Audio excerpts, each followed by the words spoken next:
mate, and welcome to another episode of Prediction Time. Today, as usual, we will be previewing and predicting the latest rounds of the A-League, this coming week being round 16. A couple of big games for some big teams, so let's get into it. Right, there's a big battle down in the basement as Brisbane Roar host the Wanderers. Brisbane sit in 9th while the Wanderers sit in 8th. A win for Brisbane would mean they leapfrog the Wanderers, while if the Wanderers win, it'd place them close to the Jets and further away from the bottom two. It's very unlikely any team from the bottom four will make the 6th though, with Newcastle in 7th still sitting 8 points adrift of the top 6. Games between the two in recent history, Brisbane and Western Sydney Wanderers, have been pretty close, with 2 wins apiece and 1 draw. Both of these teams are in poor form, with neither of the two picking up a win this month. Western Sydney was seconds off getting their first point in 2019, but the Shankerveld scored from a corner in injury time to give City all 3 points, while Brisbane collected their second point of the year with a 1-1 draw with the Mariners.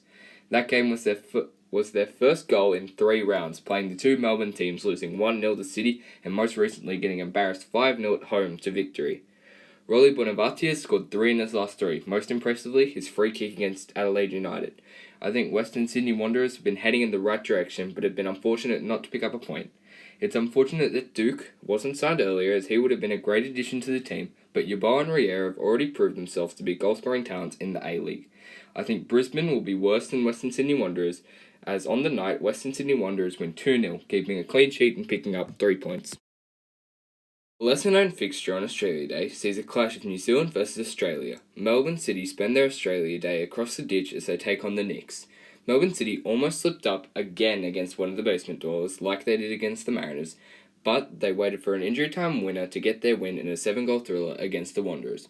While the Kiwis waited for their win, but it never came. Even with the chance Roy Krishna had to score a penalty, that was denied by Sky Blues stopper Andrew Redmayne. That was the Knicks' first loss since the 24th of November in 2018. In this unbeaten run, the Kiwis didn't face City, and it will be interesting to see if Wellington can kickstart another unbeaten run against a quality team. The last time these teams met was in round 4 when City came out on top 2-0, with goals from Richie Delat and Bruno Fornarelli. Melbourne City have dominated the history of this fixture, winning 4 times and losing once. The last time Wellington won was in early April last year. This match is tough to pick, as both teams will want to bounce back or continue their bounce back. But I think Melbourne City will continue their bounce back, and the Australians beat the Kiwis on Australia Day 2-1. Next up is the biggest game of the round, the original derby, the Big Blue. It's not an Australia Day if these two don't face each other. The Sky Blues travel to Melbourne to take on the team in Navy Blue. Sydney FC have just edged out in recent history of this fixture, winning 3, losing 2. You can only say Sydney have just edged it this year when you talk about the table also, with Sydney being 2 points ahead of the Victory. Sydney FC have won their last 3 games by a goal, winning 2-1 and 1-0 twice. The Victory have drawn once and won twice in the last 3, winning 2-1, 5-0 and then drawing 3-3 with the Knicks.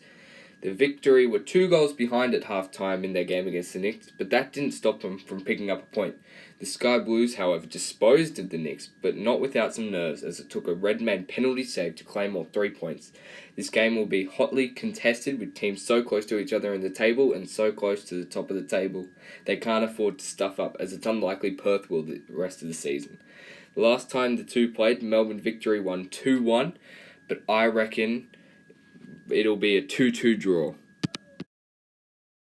On Sunday, the Central Coast Mariners travel to Adelaide to take on United. In January, Adelaide have picked up 8 points out of a possible 15, and these points were picked up against great opponents like Melbourne Victory and Perth Glory.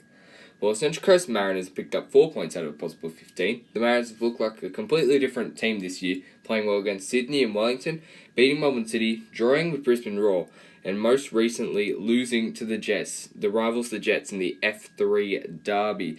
However, it took a number of goal line blocks from the Newcastle defenders for them to pick up all 3 points.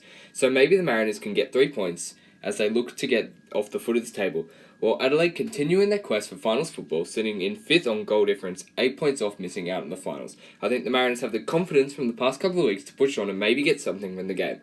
But I think Adelaide are too good for the Mariners to beat, because in the last 2 games they've played each other in the FFA Cup in the A-League, Adelaide won 3-0, which is why I think Adelaide will win 2-1.